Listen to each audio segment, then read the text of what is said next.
Malvin. Malvin.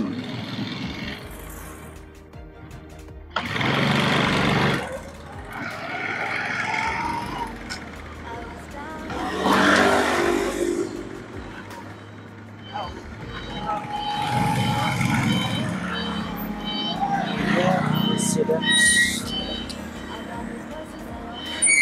16.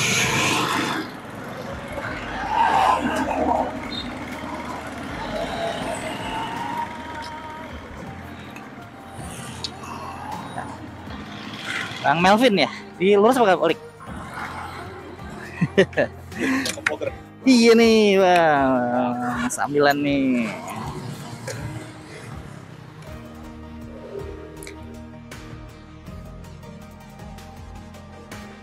Lurus atau balik, bang? Wah, iya.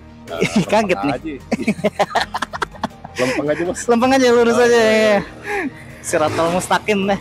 Jalan-jalan yang lurus. Mantap aja bos. Apa tuh? Ada helmnya, ada kameranya gitu ya. Makanya. Oke. Ini suara jelas kayak gini. Jelas ya. Tuh, ada bang kelihatan ganteng ya tuh bang Malvin tuh. Aman nih kalau saya merekam ya. Mantap. Mantap. Boleh dikorek motornya terus ada helm.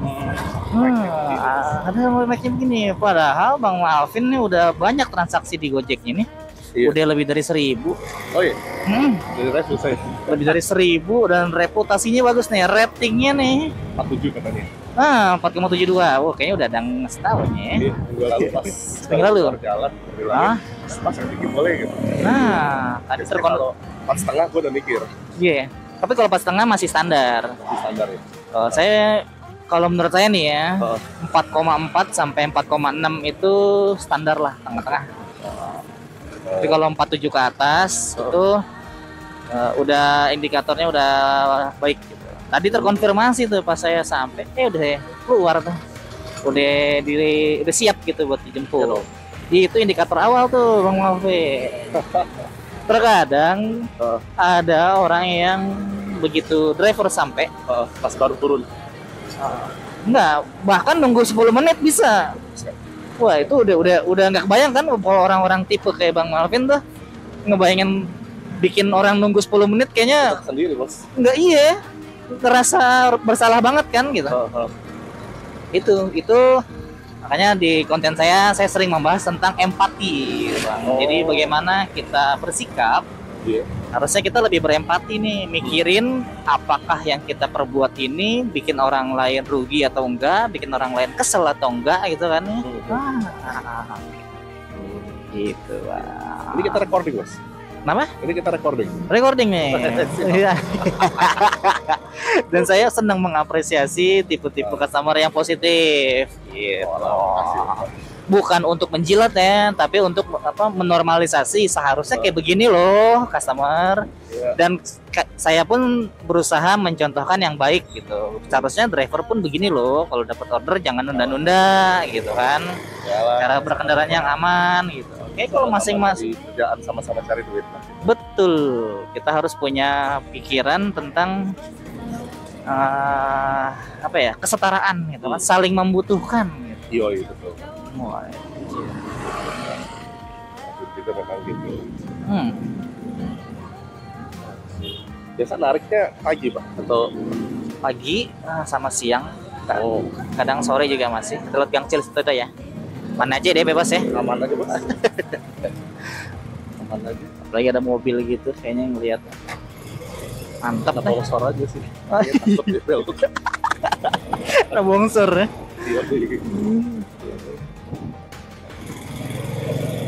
Maaf saya agak berat jadi semoga subscriber enggak tersiksa.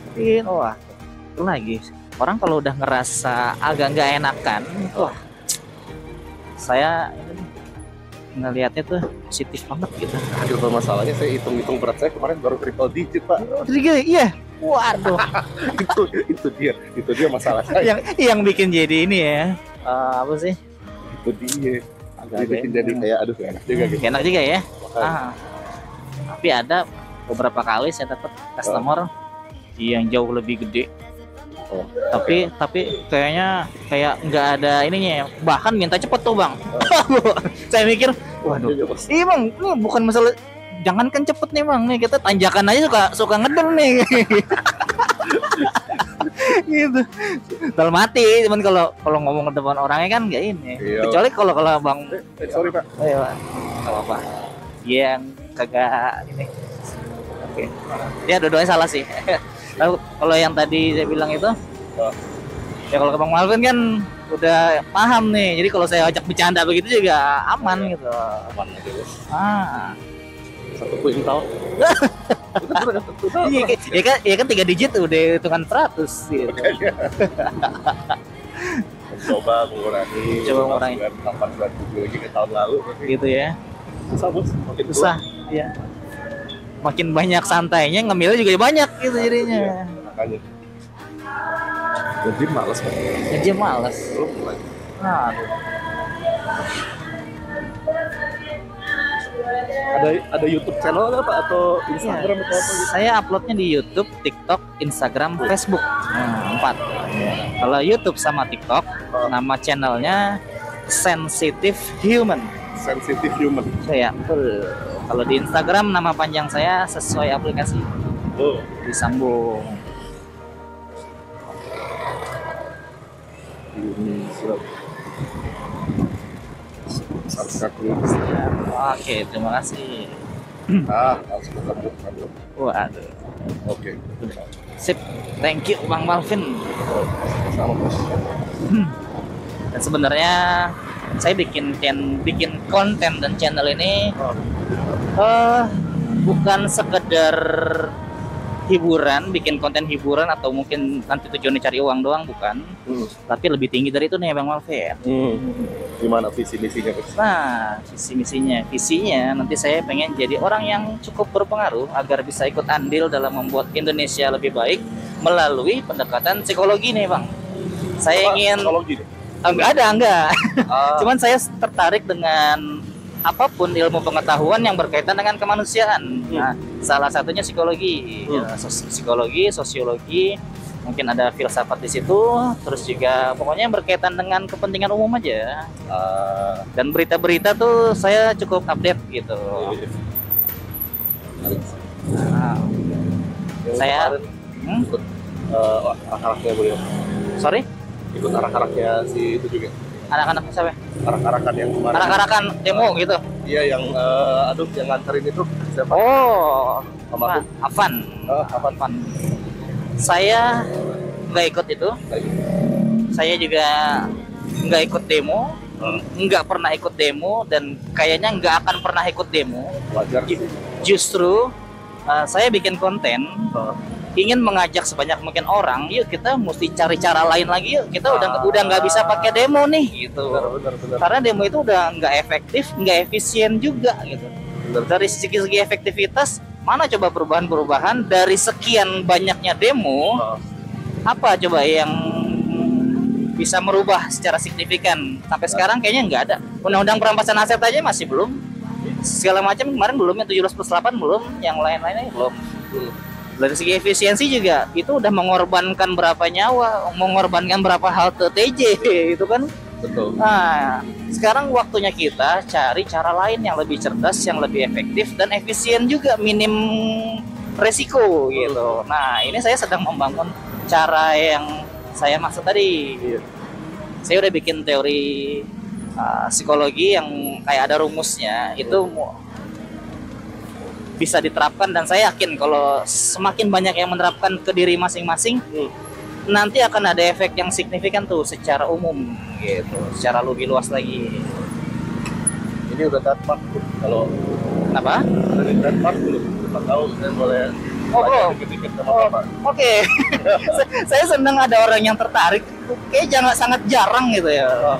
Nah, jadi judul teorinya itu cerdas bereaksi. Nah, secara gambaran sederhananya sesuai dengan judulnya, bereaksi itu kan ada 2 tahapan. Menilai dan bertindak gitu kan, sikap.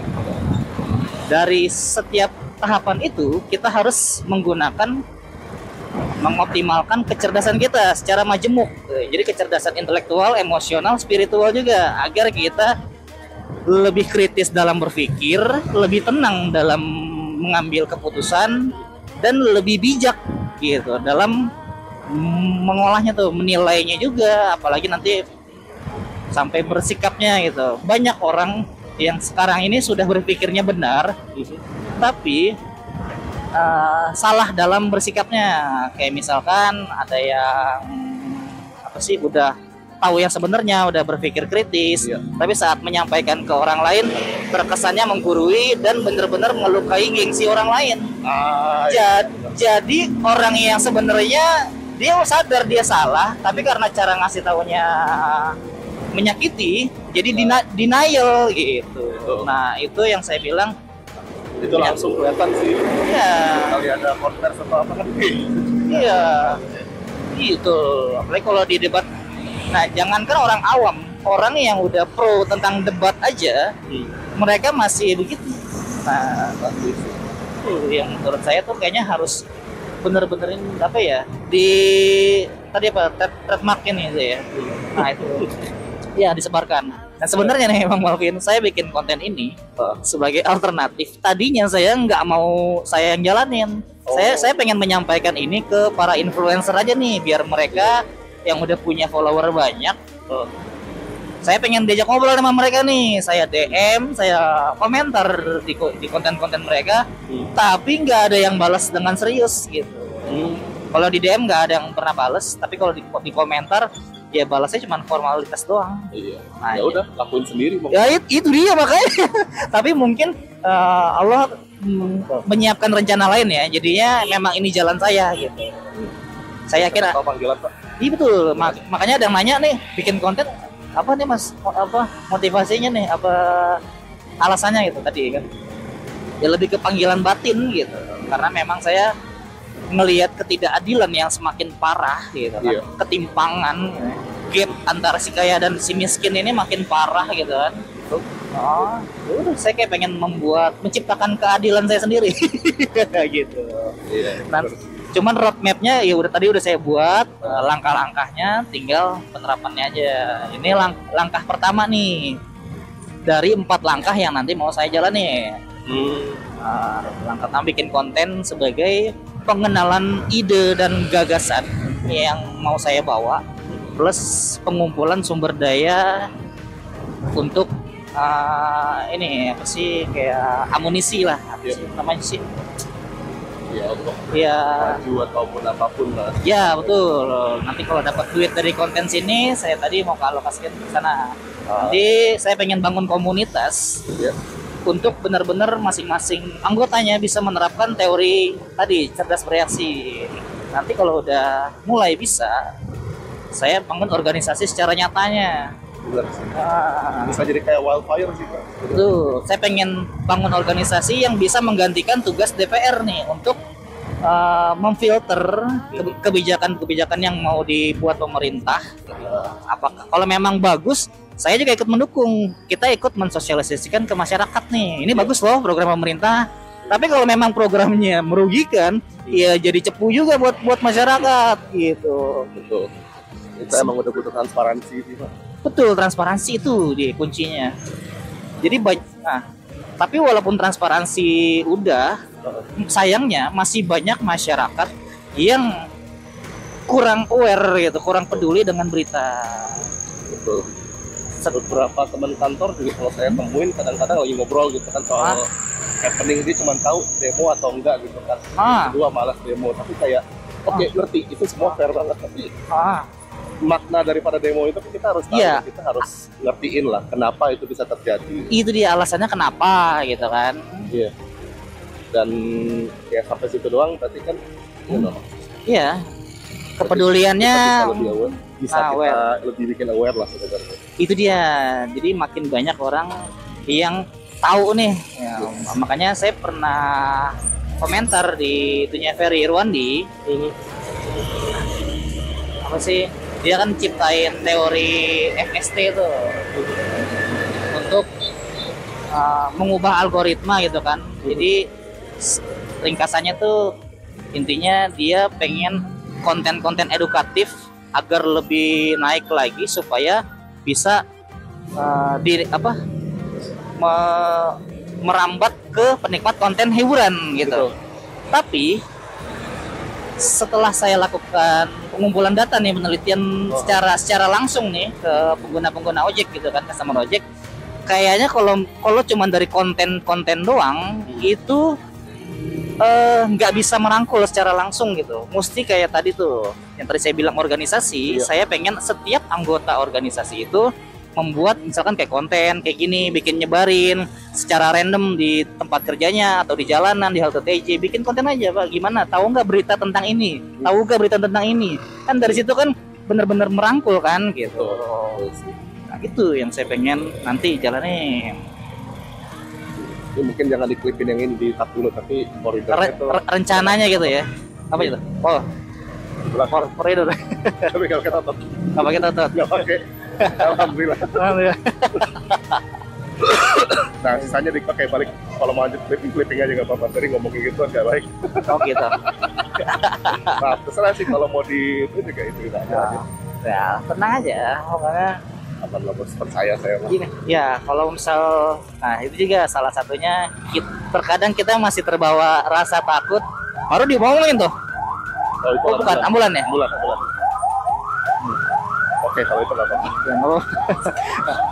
Kadang kita masih terlalu takut ngomongin yang sebenarnya nggak apa-apa. Iya sih. Yang penting jangan kasar, jangan pakai bahasa yang ada binatangnya. Oh, itu ya pasti banget. Jangan pakai kelamin gitu. Ya, betul. Itu yang mau saya ini. Sekarang baik itu. Tapi kalau saya boleh tahu secara demografis Bapak Gen Z, milenial atau saya milenial.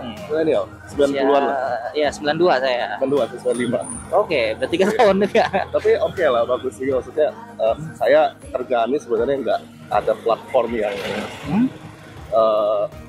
boleh dibilang baik kali ya untuk kayak bisa mensosialisasikan mungkin kayak gagasan sama kayak Bapak juga gitu. Jadi I'm so glad ternyata ada juga yang lagi ngelakuin ini. Jadi ya mau belakang aja tuh Kurian Dayani lah. Di belakang bantu berdoa kalau bisa. Oke, iya, tapi nggak masalah. Tapi dari tadi pas Bang Alvin bilang apa? Lagi ngobrol kan, iseng-iseng nyeletuk tentang yang lagi happening gitu kan. Itu bagus juga. Itu salah satu memang yang harusnya dilakuin tuh. Ya, ngebahas nih apa sih yang sedang rame nih, apalagi yang berhubungan dengan kepentingan umum gitu kan. Iya, tanya. Saya rasa sebagian besar dari kita aware Pak, cuman kayak secara platform yang kerjaan kita gitu kan, takutnya kalau kita posting sesuatu kan akan jadi problem gitu loh. Betul, itu itu yang sering saya temuin juga. Banyak orang yang bekerja entah itu di pemerintahan atau bukan di pemerintahan ya, apalagi yang ASN ya, itu bener lebih takut lagi. Makanya seringkali kalau ngomong tentang sesuatu tentang pemerintah, para ASN ini benar-benar nggak mau di-upload videonya. Tapi saya sangat menghormati dan itu saya jadikan sebagai pengumpulan data aja. Iyalah. Kalau nggak bisa jadi konten, jadi data gimana? Iya betul, jadi bahan buat nanti pengembangan aja. Betul. Oke, berarti ternyata banyak di dalam posisi yang sama yang ada di loh. Iya, sebenarnya mereka pun sayangnya mereka hanya tim pelaksana, bukan tim penentu kebijakan, pengambil keputusan. Benar. Nah itu kan semuanya kalau yang udah di instansi-instansi itu ada satu teori lagi yang saya buat tentang balas budi. Banyak orang menganggap balas budi itu hal yang baik, kan? Saya yakin Bang Alvin juga menganggap gitu kan. Nah kalau saya timur selalu gitu sih balas budi. Nah saya punya statement tentang balas budi adalah standar yang baik bagi orang yang buruk dan standar yang buruk bagi orang yang baik. Nah, bisa dimengerti gitu Bang. Paham banget. Itu ngerti banget. Nah, jadi kalau orang yang memang baik, dia nggak usah ada alasan untuk berbuat baik ke orang yang entah itu jahat sama dia sebelumnya atau baik sama dia sebelumnya gitu kan. Namanya balas budi kan adalah apa artinya? perbuatan baik yang dilakukan karena sebelumnya dia menerima perbuatan baik gitu kan. Betul. Nah, Betul. kalau orang yang buruk ya berbuat baiknya pasti ada alasannya gitu. Tapi kalau yang baik nggak akan ada alasan gitu. Kalau memang menurut dia itu akan berdampaknya baik, mau yang akan menerima kebaikan dia itu orang yang pernah jahatin dia juga dia nggak peduli kan gitu. Apakah dia pernah berbuat baik atau enggak. Nah, itu yang sebenarnya seharusnya pengen saya besarkan tuh. Jadi di instansi pemerintah, entah itu di politik, pokoknya kalau orang yang udah berjasa pasti dikasih jabatan, dikasih imbalan gitu kan. Padahal sebenarnya efeknya nantinya akan buruk. Nah, itu Kalau yang dilihat intinya. sekarang ini kesannya sih ya sekarang gini, kita orang baik misalnya, terus naik ke DPR Ya. tapi kan ya sudah sering dengar cerita belum kalau misalnya di DPR sendiri itu Hah? orang-orangnya tuh ya meeting ada sesuatu ini, ada sesuatunya lagi, apapun yang mereka lakukan akan ada sesuatu Ya. kalau memihak siapa gitu kan. Ya, itu dia makanya politik balas budi jadinya. Balas budi, benar. Balas budi, makanya balas budi harus dihilangkan. Saya orang yang sangat tidak setuju dengan balas budi. Kalau memang kita berbuat baik, ya harus patokannya adalah dampaknya ke depannya, bukannya sebelumnya. Betul. Kalau kita melihat sebelumnya itu namanya balas budi. Tapi kalau kita melihat ke depan nanti, ya itu udah nggak usah ada balas budi lagi. Benar. Tuh. Ya, problem utamanya Problem. karena kita reportingnya ke investor gitu, bukannya ke rakyat. Iya betul. Orang-orang yang udah support kita sebelumnya kan, makanya kan orang bilang dia orang-orang yang ada di PR, di DPR, kementerian atau instansi apapun, dia akan nurut ke partainya yang sebelumnya gitu kan. Gitu. Makanya saya nggak mau. Dan nanti ngomong-ngomong tentang partai, tadi yang saya bilang bikin konten kan langkah pertama, bangun komunitas langkah kedua, organisasi langkah ketiga. Dan kalau memang organisasi itu masih belum mampu untuk mengubah, saya pengen bikin partai sendiri nantinya gitu. Tapi itu opsional aja. Sebenarnya saya nggak mau serumit itu ya, orangnya pengen yang santuy-santuy aja tuh, yang apa sih, yang nggak usah ribet deh gitu. Tapi kalau memang masih belum bisa mengubah keadaan, mau nggak mau. Tapi sebenarnya mungkin kalau emang harus jadi organisasi, harus jadi partai, aku rasa kita butuh lebih banyak lagi hal seperti ini, karena ya itu udah sistemik lah dalam sana gitu kan. Betul. Makanya untuk kita mengubah sistem tuh sulit. ya kita mungkin saya nggak punya uang yang banyak gitu ya, kayak oligarki, tapi dari tahapan 2 dan 3, kuncinya di tahapan 2 nanti sih. Nanti kalau udah bener-bener orang udah menerapkan teori cerdas bereaksi tadi, saya optimis nanti bikin organisasi dan partai pun ya jadi lebih terarah gitu. Dari psikologi manusianya dulu nih, mindsetnya. Kalau dikatain aja masih marah ya nggak bisa tuh terapin teori kedua tadi, tahap kedua tadi. Sekarang kalau dikatain senyum aja. Itu kan bukan menentukan orang yang dikatain, tapi orang yang ngatain gitu kan menentukan kualitasnya. Makanya kalau di konten yang saya buat nih, maafin, konten saya kan konten ini apa, ngojek nih. Algoritma membaca konten ngojek itu sebagai konten hiburan ya. Iya. Nah, saat saya ngobrolin hal-hal berat seperti ini yang edukatif, iya, algoritma yang ngasih konten saya ke penikmat konten hiburan, mereka pada ini alergi dengan bahasa-bahasa yang baku kayak gini gitu. Jadi banyak komentar yang negatif, kayaknya kamu tukang ojek aja banyak bacot, ngobrolin yang berat-berat, ntar customer risih aja. Iya, terus juga ada komen, kalau gua customernya gua kasih bintang 1 nih, driver gitu, udah bacot gitu. Bintang 10 gua kasih. Wah, tahu Bang Mahfud aja bilang Cuma bintang 1. 10. Nah, itu dia. Kita cuma boleh kasih 5 Kita mau kasih 5. Ya, tapi gini sih sebenarnya, aku ya satu ini keren banget udah ada mic-nya, dan kedua ya sebenarnya lebih enak gitu loh kalau berjalan tuh ngobrol apapun topiknya. Lebih berat sebenarnya lebih seru karena tiba-tiba udah sampai.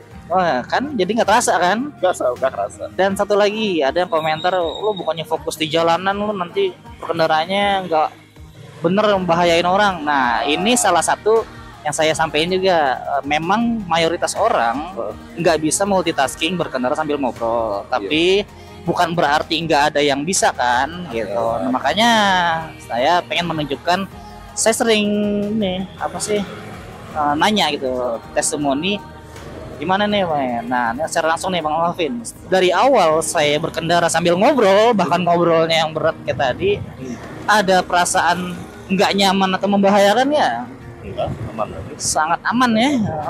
Itu kan nggak. Multitasking sebenarnya nggak ada salahnya. Kalau orang nyetir ataupun motoran kadang-kadang juga sambil itu. Malah kayaknya dengan Melatih gitu mic, kan. itu satu. Dan kedua ada mic kayak begini Pak, saya nggak harus oleh-oleh kayak begini. Iya, kalau bahkan lebih terjaga. betul. Saya kalau lagi dapat customer yang nggak mau pakai helm atau bawa helm sendiri, saya ngomong mesti gini-gini, miring-miring malah. Ya kan, sulit kan. Sulit. Kalau nggak gitu nggak kedengeran. Iya. Wah, keren banget nih Bang Malvin nih. Saya senang juga. Kita harus mengisi pos masing-masing nih kalau kita ingin perbaikan ya kan. Betul banget. Betul banget. Cara-caranya sendiri-sendiri adalah. Ya, jadi nggak bisa kita apa sih bareng-bareng di tempat yang sama dengan cara yang sama, nggak bisa karena kita punya tipe kepribadian beda, karakter yang beda, keahlian pun beda gitu kan. Nanti mungkin kalau 100 tahun yang lalu itu masih lebih bisa tuh zaman-zaman Sumpah Pemuda. Kalau ini iya udah zamannya digital nih. klasifikasi udah intens. Nah, Iya. klasifikasinya tuh. Bentar lagi Sumpah Pemuda. Kenapa? Minggu depan ya kalau Sumpah. Iya, tanggal 28. 28. Oktober. 8 Oktober. 10 November itu Pahlawan.